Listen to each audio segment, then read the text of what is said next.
आली गणाला रणी आणिला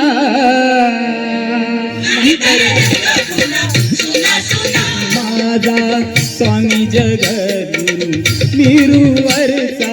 गुरु अना निरुवरचा गुरु अना प्रमांड भवता तू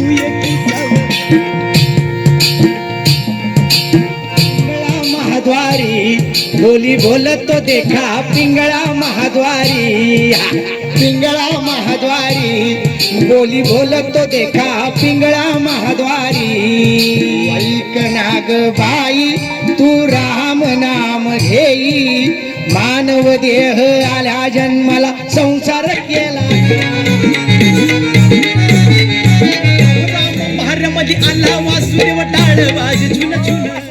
बोला बाई अहो घ्या माझी भिक्षा आणि मला दान पावलं का 7-8 मुलं खेळतात ती कुणाची ती वय अहो ती माझीच की बाई किती मुलं तुम्हाला वासुदेवा मला 100 टन ऊस होत या 50 टन कापूस होत या 70-80 टन बेदाणा होत या आमचं गरीबाचं दुसरं काय उत्पन्न असावं कोण टाळ्या वाजवला त्याच्यापेक्षा मोठा गुन्हा आहे कोणता म्हणा बायको संग भांडण काढाय तुम्ही काढणार माझीच बायको म्हणतात तर भांडण काढणार तुमची नाही मग शेजारच्या बायको संग राजाराव चिंगम म्हणतात मला राजेराव चिंगम हा काय चावून टाका म्हणता परवा हिमालयात गेलतो आम्ही पण बर हा बर्फा लागला राखेल टाका. माझं बी आता लगीन आहे लगीन चौथं बेकनाचा भात आहे तुकालान चपात्या शिंगोटान पोळ्या पिठाचं लाडू आणि बरबटाची आमटी चल मेनू आहे कधी मला पोटात मान सांभाळून बोला जरा स्पष्ट तोंडावर म्हणताय सर्व बाईवर दारू पिते का ओ बाबा तुम्ही सांगा बरं बायका दारू पितात का काय म्हणतो बैला दारू पिते माणसाचा कोणा मी दारू पिते का दमान मध्ये स्पष्टपणे बाई दारू पिते का म्हणजे विचारतोय मला तोंडा का काय बाबाचं या अरे बाई दमान बाई माणसानं एवढं भडकून काय दिसून काय वाटते का तुला हा? अरे बाबा या मुख्यमंत्र्याची भरा मी बाईमुळेच रामायण घडलंय बर बाईमुळेच महाभारत घडलंय बर आणि या अख्ख्या महाराष्ट्रातल्या बायकांच्या मुळे सरकार सुद्धा पलटलं आता सांगायचं दादा तुम्हाला माझं नवरा लई ताप देतोय माझ्या डोक्याला काय सांगू तुम्हाला ए बाई जरा लांब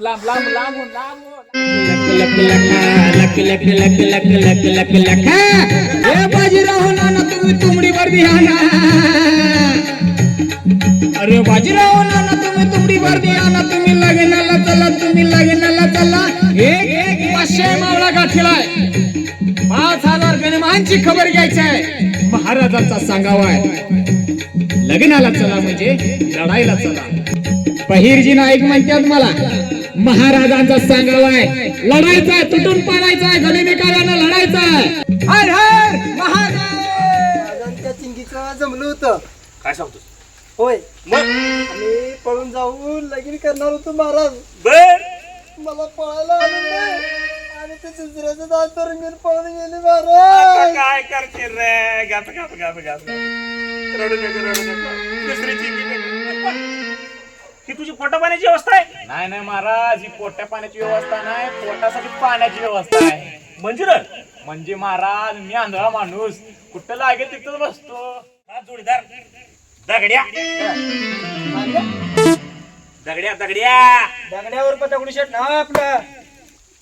नागड्या म्हणतोस तू दगड्याच म्हटले की नागड्या नवा दगड्या काहीतरी फॉल्ट आहे वाटते नागड्या हा दगड्या काय नाव म्हणणं याचं नागड्या अहो, मला बी तुमच्या पंढरपूरला येत आहे काय कळत आहे बाबा ते काय म्हणतात की डवळ्या शेजारी बांधला पावला वान नाही पण गुण लागला भजन करायचंय चंद्रबाई आंदोलन करायचंय अहो ते म्हणतोय चंद्रभागेत आंघोळ करायचं आहे भजन करायचं आहे त्याला एकदा बुडवून आणा एकदा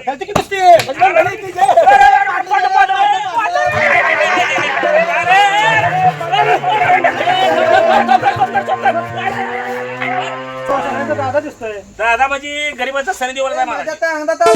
वात मी भात खाऊन आलोय की अरे भात नाही ले वात तेच की भात खाऊन आलोय मी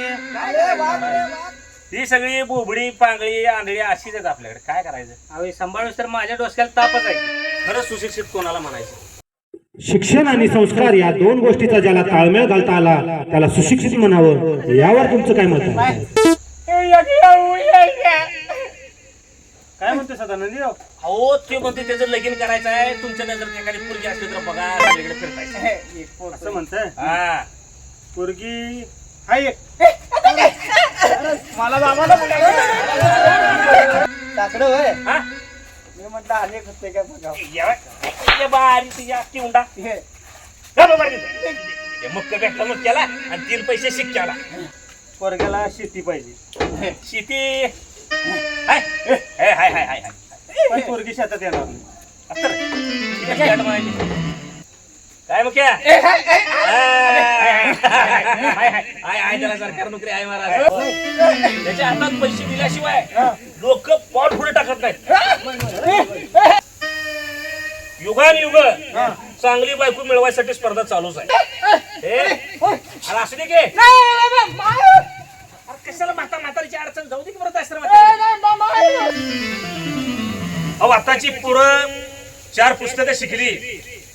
आणि यांची लग्न झाली